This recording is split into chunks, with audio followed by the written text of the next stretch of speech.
I didn't send an email. Or did I send an email? I don't think I did. I don't send emails when I'm going to be out. I typically will not do that unless it's for like an extended period of time. Like if I'm going to be out for like the whole week, then I will. But if it's just a day or 2 days, then I typically will just post an announcement.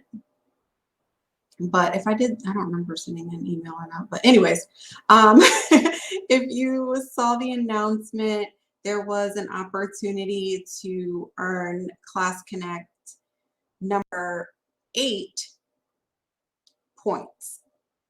And it's just a short recording, 11 minutes, around 11 minutes or so. And then it was a very short assignment at the end that allowed you to be creative and submit something to the CC number 8 assignment folder if you so choose. So if you want to still do that, it's still posted in the announcement. You can still do that.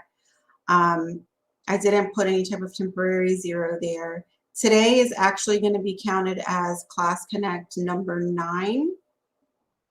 So I will put, if you're here today, obviously, I will put points for Class Connect number 9 in today. Okay, and then next week will be 10, and then we'll have Thanksgiving break, and then when we come back, it'll actually be 11. So if you come to that, and you don't do Class Connect number 8 recording assignment, then I will put points in for Class Connect number 8. So I'll kind of like just circle back to that. Does that make sense? And not necessarily number 11. If you come to any Class Connect after 10 and you still need points for 8, then I'll just enter those points in Class Connect number 8. Okay, so it's up to you how you want to play it. Doesn't matter to me. We have more than 10 Class Connects in the semester, so you will have ample opportunity to earn those points. What else? Oh, so tomorrow, let me switch slides. There we go. All right, so again, today marks the second quarter. On Thursday, there are no classes. I know that doesn't really impact us so much. I won't have help desk on Thursday because it is a day off for you all. It's not a day off for me, so if you do have questions or concerns, you can just send them through Skype or email, and I will respond to you. But you earned the day off, so if you want to take it, please do. You won't have any of your other classes. I believe that's what, history and science. So you won't have any history or science classes that day. And then Thanksgiving break is the 24th through the 27th, and you won't have any classes at all that week. It's just a little FYI. Tomorrow is your Unit 3 test. And it basically is going to cover, it's the same format as all of your other tests. You have the passages and a few grammar questions towards the end. The passages are questions based on things like the impact of tone.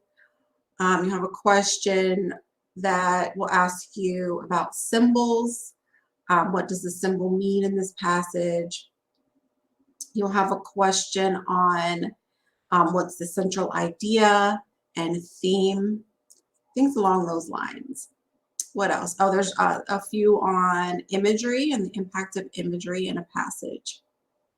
And then, of course, you'll have the part 2 portion. And again, if you do part 2 before you do part 1, that can be beneficial. There are 2 questions for part 2. Each are worth 20 points. And because there are only 2 questions, the requirements are a little bit longer. Instead of just 1 paragraph, like some of your other test questions, they are 2 paragraphs. And those questions are on symbol and imagery, so same theme. And then, what's the next one? Central idea. And then, of course, you want to support your answers with specifics from the passage. All right, so that's tomorrow. Any questions so far? Concerns? All right. So today we're kind of going to move on past Unit 3 and start talking about Unit 4 because it actually moves pretty quickly. You have such a break in between. Oh, one other thing I wanted to mention before we start talking about Unit 4. That's okay. We will have you guys will have a presentation assignment in Unit 4, and it's actually due the week after we come back from break. And it can be and we'll talk about it more next week, but I just want to give you a heads up because I know like some people like to work ahead.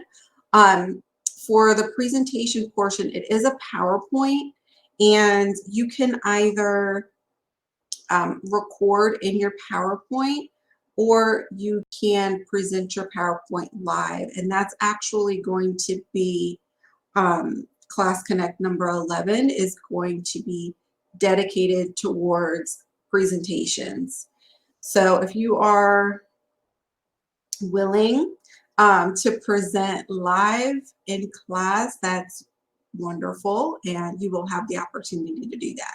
If you don't want to, you don't have to. You can simply record your PowerPoint and submit it via the Dropbox. Just a little heads up, because when we get back, you know, our class is on Monday, so I really won't have an opportunity to remind you all before we leave for break. Or, I mean, I guess I could send out a reminder on Sunday and then early on Monday morning, but just keep it in mind. If you do want to present, you will have that opportunity.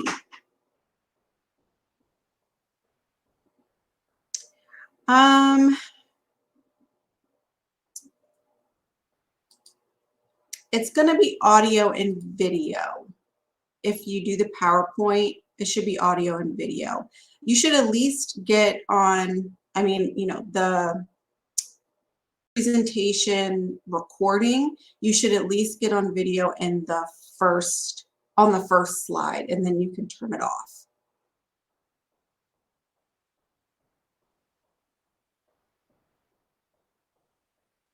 Okay. All right. So today that's a great question. Thank you for asking that, Carter. Today we're going to talk about sonnets, because that is what you guys will be doing in Unit 4. It's all about poetry.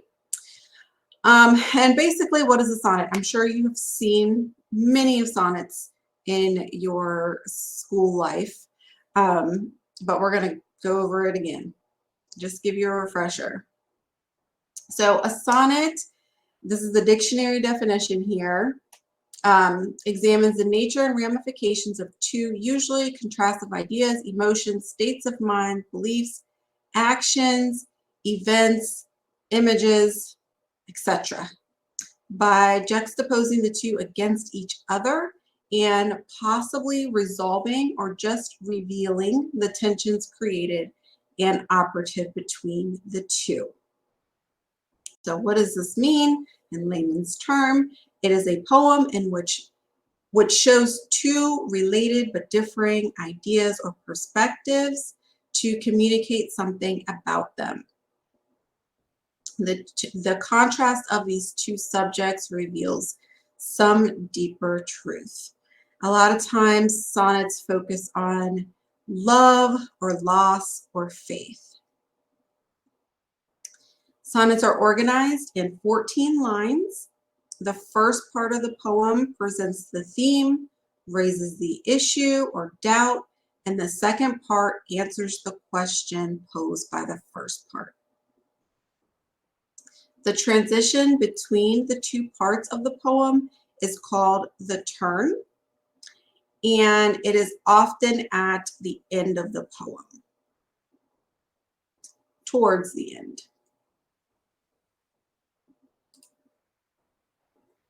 So here is an example. This is Love Is Not All by Edna St. Vincent Millay. This first part, you will see the first idea, love is worthless from a physical point of view. So we're going to read it. Love is not all. It is not meat nor drink, nor slumber, nor a roof against the rain, nor yet a floating spar to men that sink and rise and sink and rise and sink again. Love cannot fill the thickened lung with breath, nor clean the blood, nor set the fractured bone. It's not? You guys can't see me? I can see myself. Oh, okay. That's weird. I can see myself. Hold on. Let me turn it off and turn it back on.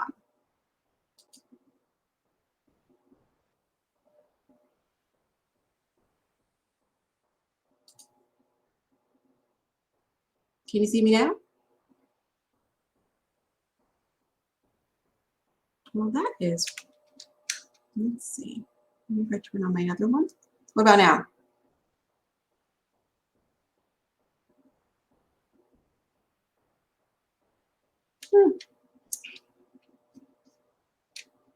I don't know. Well, that is, okay. Well, that's good to know.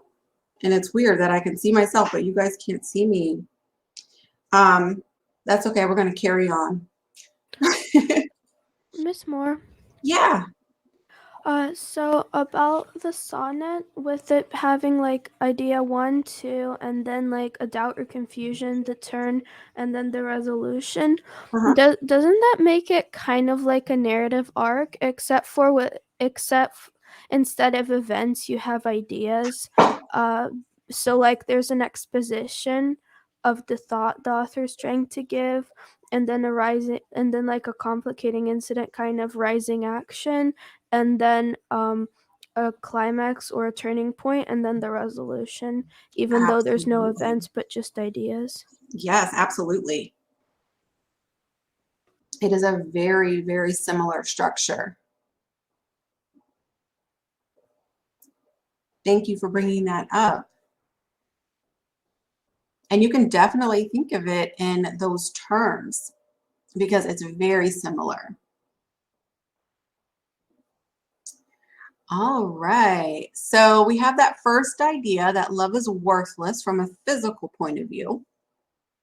And then the second portion, idea number 2, yet many a man is making friends with death even as I speak for lack of love alone. It well may be that in a difficult hour, pinned down by pain and moaning for release, or nagged by want past resolution's power. So in the blue, we see the yet, and that is people are dying without love. So maybe we do need it. In this orangish portion, we have some doubt or confusion. And then in lines 12 and 13, we have the turn. I might be driven to sell your love for peace or trade the memory of this night for food. And then last but not least, we have the resolution. It well may be, I do not think I would.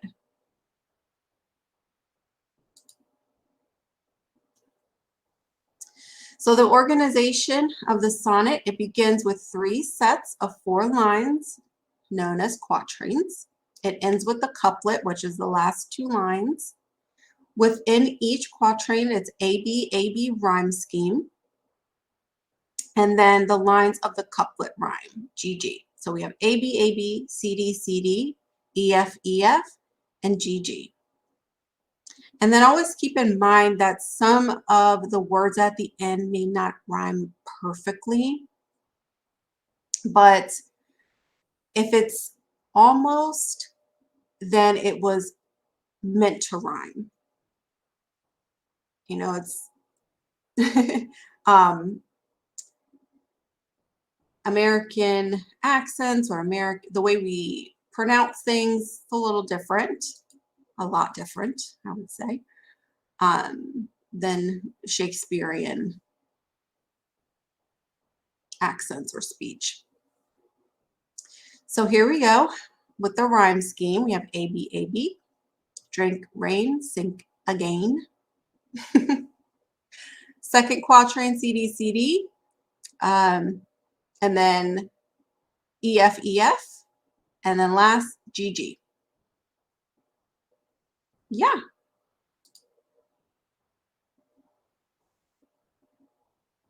To this one.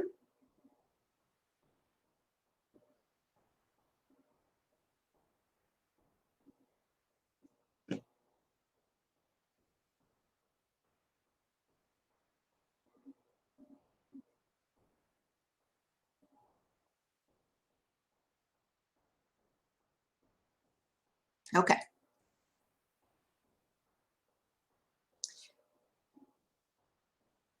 So this is an example here. Food and wood, not necessarily 100% rhyming, but it's meant to.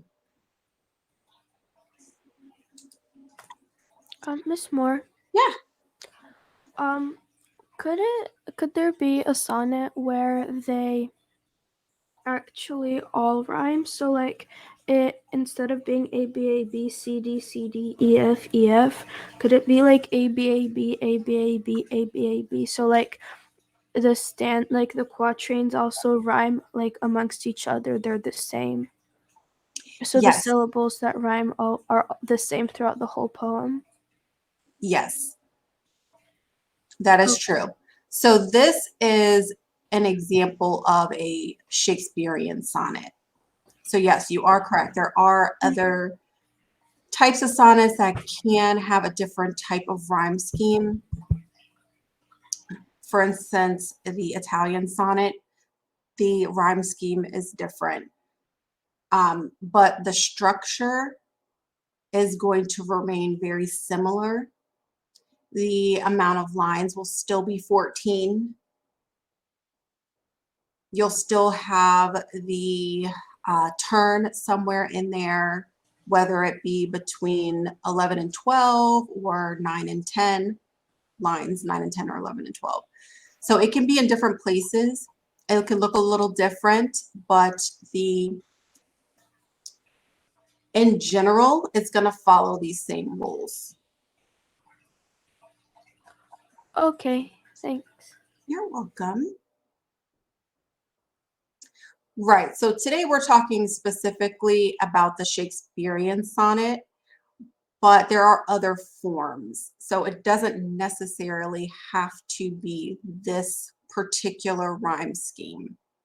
It can have a different rhyme scheme, but the form is going, or the structure is going to look very similar to this.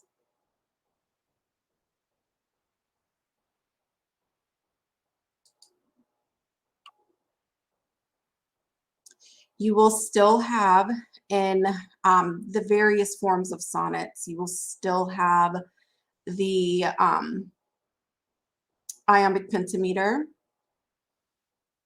the 5 iambs, the 10 syllables per line. It's going to sound like da-dum with the unstressed and the stressed. It will still start off with unstressed and stressed, unstressed, stressed. It's going to follow the same pattern. And the single syllable words can be stressed or unstressed as needed. So it will look like this if you are ever required to label,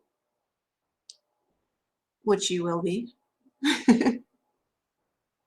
And the best way to identify the unstressed and the stressed syllables is to read it out loud. Just say the words out loud.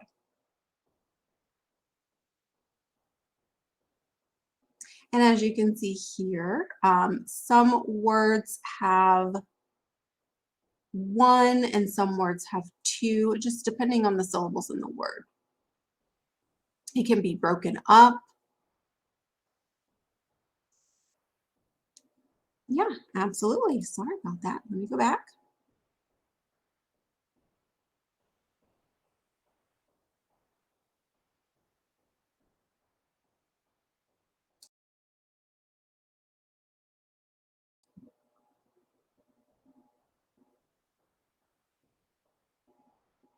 Got it. Okay.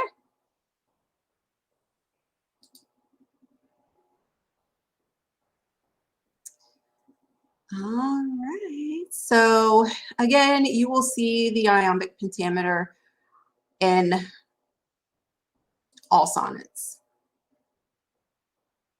All right, so we're going to practice. She walks in beauty, and that is looking a little bit blurry. Is that blurry for you guys, or can you see that?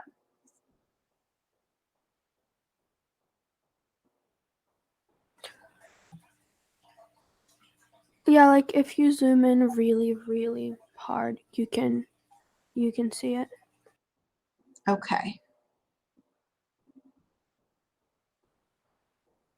Let's see. Can I zoom in for us?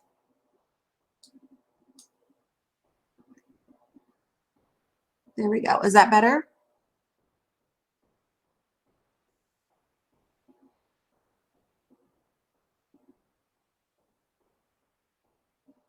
Oh, dang. All right. Well, I will go ahead and read it out loud to you guys. And hopefully you can just kind of catch, or you can pull it up on the internet. It's very popular. She walks in beauty. Let's see.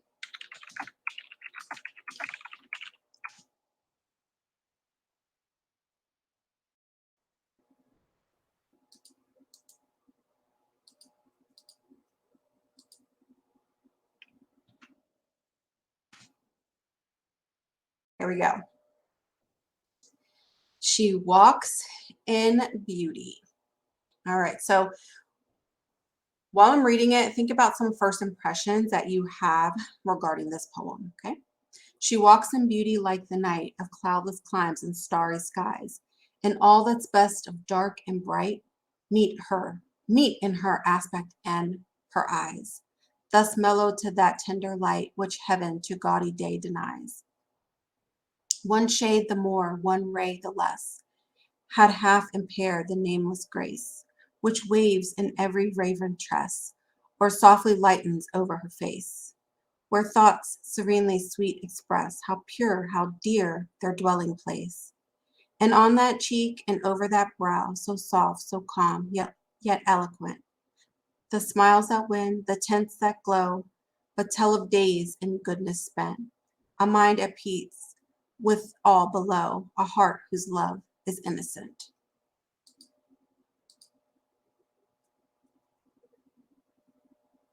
All right, so first impressions, what do you guys think?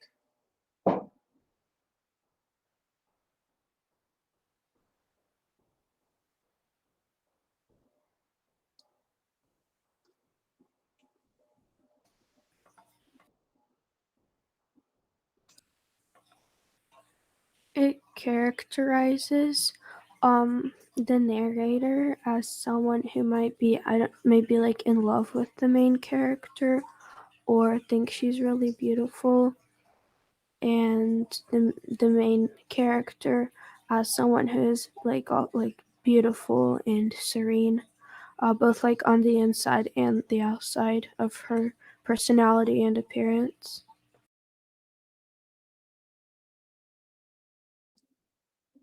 Yes, very well said. Thank you.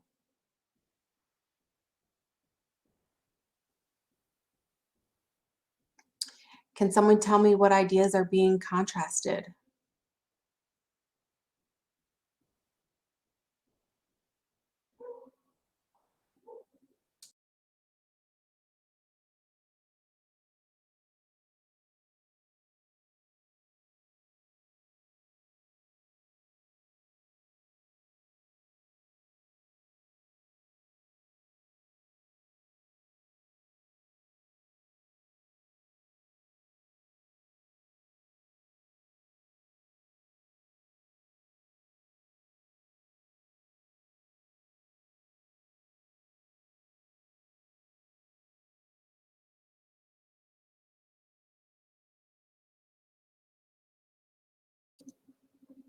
Good, yeah.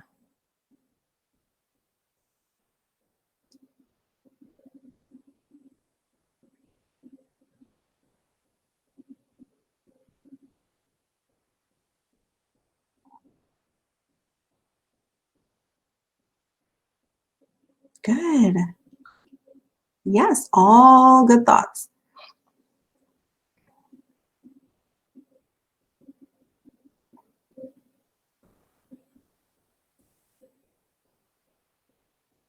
Good. I love the examples. Raven and Gouty, or Gaudy, sorry. Beauty and how it compares to light and dark or day and night.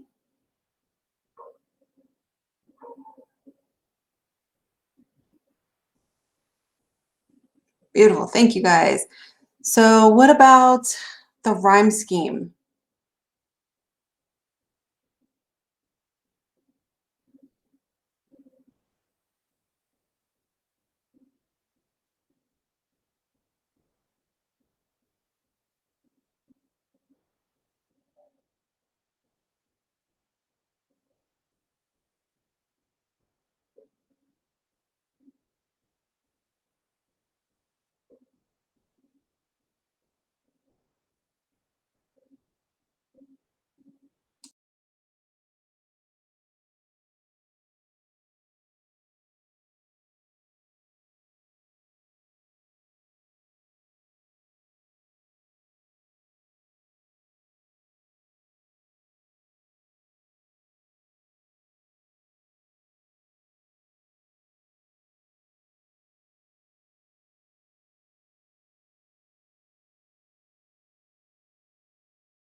Mhm. Look at it again.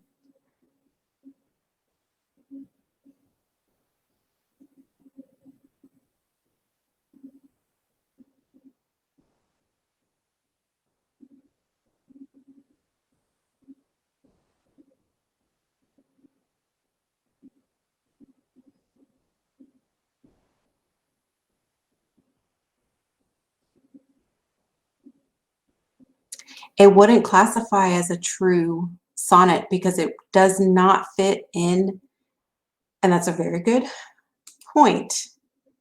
Yeah, it's 18 lines. It doesn't fit in the structure of the Italian or Shakespearean sonnet, but it has all of the other aspects.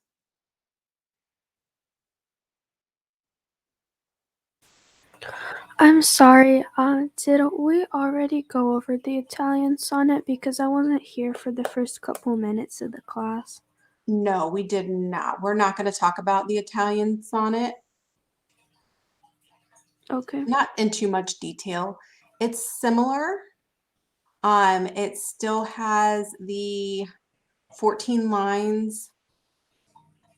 It's not divided into quatrains like the Shakespearean sonnet. Um, it has an octave and a sestet, which is 8 lines and then 6 lines. The rhyme scheme can be different than the Shakespearean sonnet. It doesn't necessarily have to follow that same ABAB.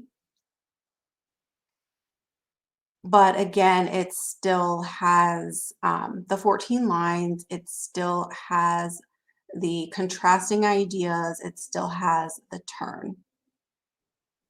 So this poem doesn't fit neatly into either one of those, but I still think we can call it a sonnet. I would call it a sonnet. What do you guys think?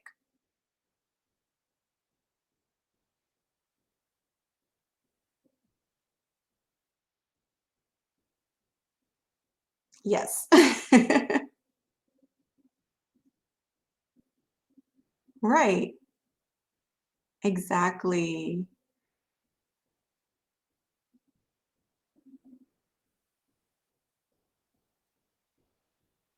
Right. Agreed. All right.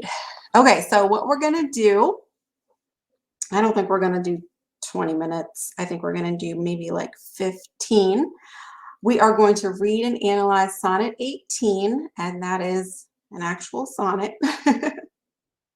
um, and what I want you guys to do, let me zoom back out a little bit. There we go. So we're going to read and analyze it.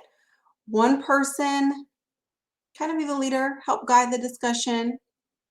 I want at least one person to take notes on what you guys talk about so that at least one person can come back and tell us about the sonnet, at least one aspect of Sonnet 18. You're going to be asked a series of questions just like this. Your first impressions, what ideas are being contrasted, and then what did you all notice about the structure, the rhythm, the rhyme scheme, if you notice any accented syllables, and well, that's kind of repetitive right there, but just the overall rhyme scheme of the sonnet. Okay, any questions before we break out?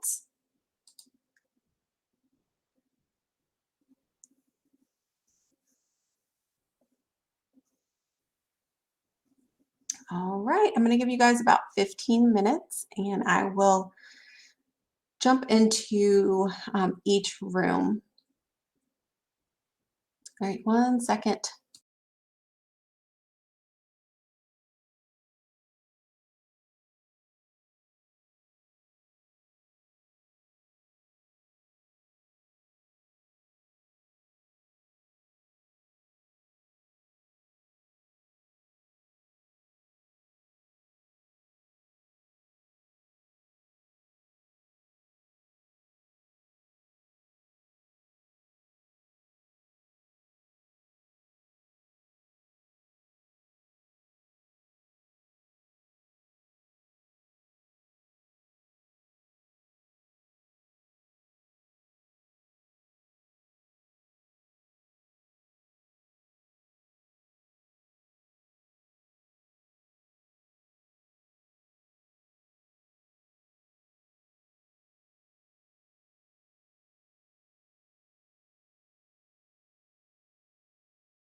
Welcome back, you guys. How'd it go?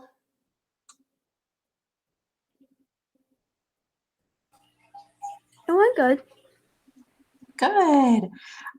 Good. Okay. So now that, and I apologize for this particular poem, I should have been more clear. Lord Byron is George Gordon. Did you guys notice any differences between the actual sonnet and this poem, She Walks in Beauty?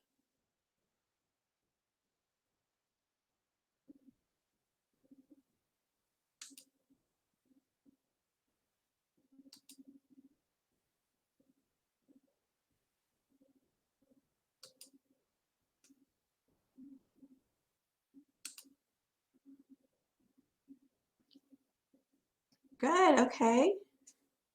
Format, line numbering.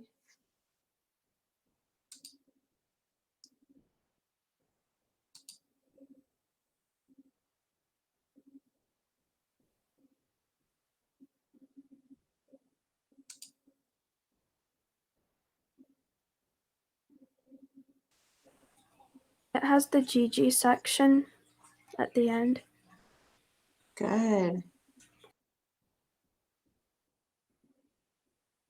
And what about the ideas? Were they structured different? The contrasting of the ideas.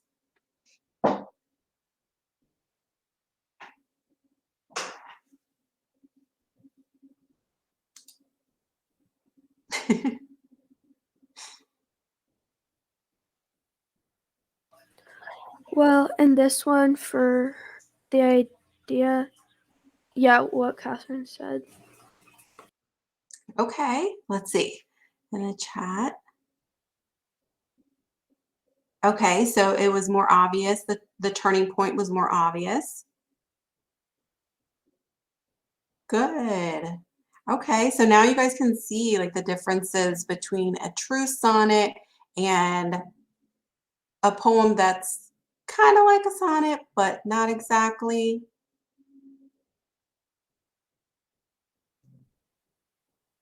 Good. Okay, so tell me about Sonnet 18. Does any group want to discuss their first impressions or the qualities? Sure, jump on the mic. I will get off.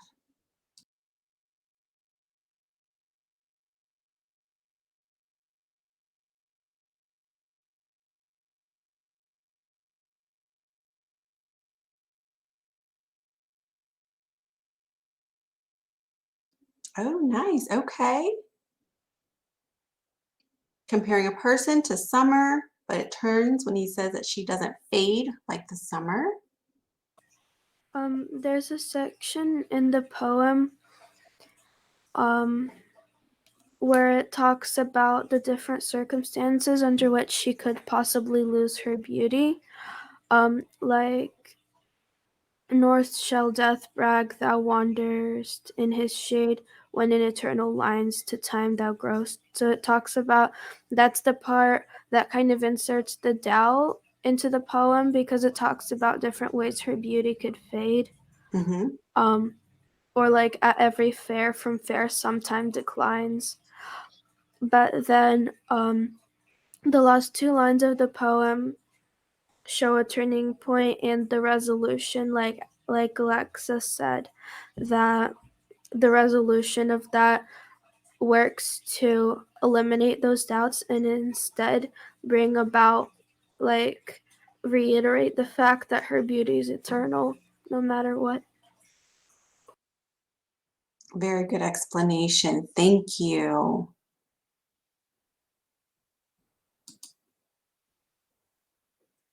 All right, so I think we've already identified the turn, but does anyone else want to comment on the ideas being contrasted?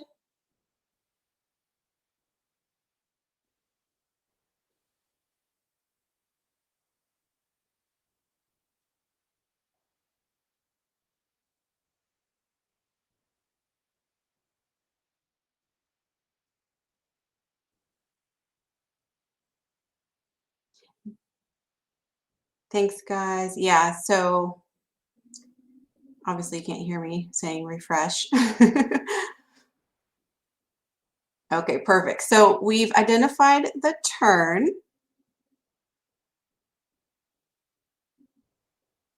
Thank you for that, Alexa.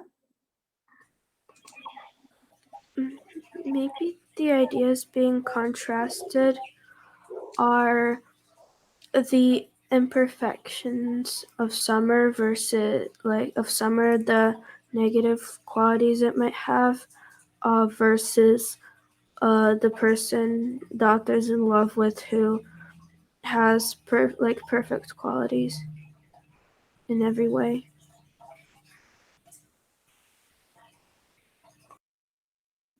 I like that. All right, we got something in the chat here.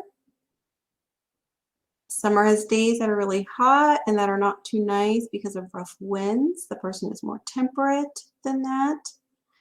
Also, whereas we shall know the summer is too short, and that leads to the depressing aspects of fall. The person does not have that same problem since their beauty is everlasting. Yeah, just like it says, like eternal summer shall not fade. Beautiful. Thank you. All right, and then we got something on the resolution. It is so long as men can breathe or eyes can see, so long lives this, and this gives life to thee. All right, so summer is also temporary while her beauty is eternal. Good. Y'all are awesome. All right, next one. And this has to do just with the rhythm and the rhyme and the structure. What did you guys notice about that?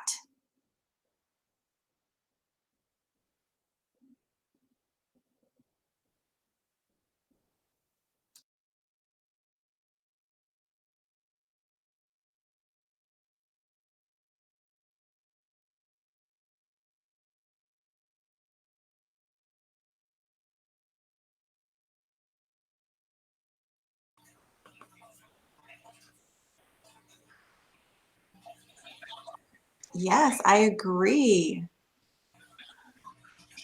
And could you feel the rhythm of the poem and the ions, the stressed and the unstressed?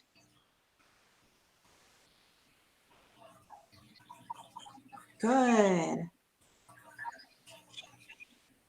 Shall I compare the two?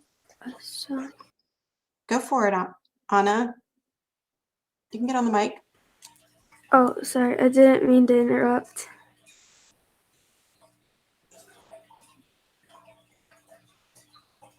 Go ahead. Oh, okay. Shall I compare thee to a summer's day? Thou art more lovely and more temperate. Rough winds do shake the darling buds of May, and summer's lease hath all too short a day. Perfect. Thank you. Well done. All right, guys. Thank you so much for discussing this wonderful sonnet with me, hopefully, and with each other. Hopefully you have learned something new. Really quickly before we go, here are some course vocabulary definitions for you if you want to take a screenshot of that.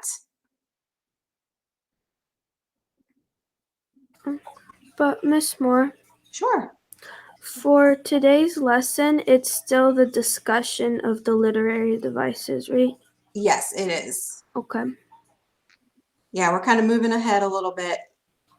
Okay, and that is just like a paragraph or two of discussing the literary devices used in all of the in two of the